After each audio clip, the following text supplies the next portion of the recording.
আপনারা কেমন আছেন সবাই? আপনি কেমন আছেন? আলহামদুলিল্লাহ, আমি অনেক ভালো আপনাদের দোয়ায়। শুধু খারাপ লাগে যে এত বড় একটা আয়োজনে আপনারা সারাদিন ধরে ছিলেন।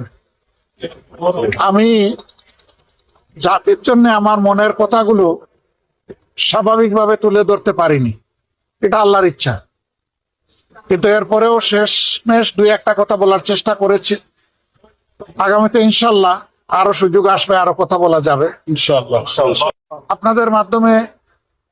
দেশে বিদেশে যারা আমার এই সাময়িক অবস্থা দেখে কষ্ট পেয়েছেন, সহানুভূতি প্রকাশ করেছেন, দোয়া করেছেন, তাদের সকলকে সালাম জানাই এবং কৃতজ্ঞতা জানাই। শুধু দোয়া করবেন যতদিন বেঁচে থাকি, আল্লাহ তাআলা যেন মানুষের কল্যাণের জন্যই আমাকে বাঁচায় রাখেন এবং আমার দ্বারা যেন দেশ এবং জাতির কোনো ক্ষতি না হয়। আল্লাহ যেন আমাকে সাহায্য করেন। আমিন। আর এই দেশটা আমাদের সবার রে ভাই, আমরা সবাই মিলে গড়বো ইনশাআল্লাহ। ইনশাআল্লাহ। আমরা ন্যায় এবং সত্যের পক্ষে থাকবো। অন্যায় অসত্য যেখানে সেখানে আমরা দেয়াল তুলে দেব। ইনশাআল্লাহ। অন্যায় অসত্যের প্রতিষ্ঠা যাতে না হয় আমরা দেয়াল তুলে দিব ইনশাআল্লাহ।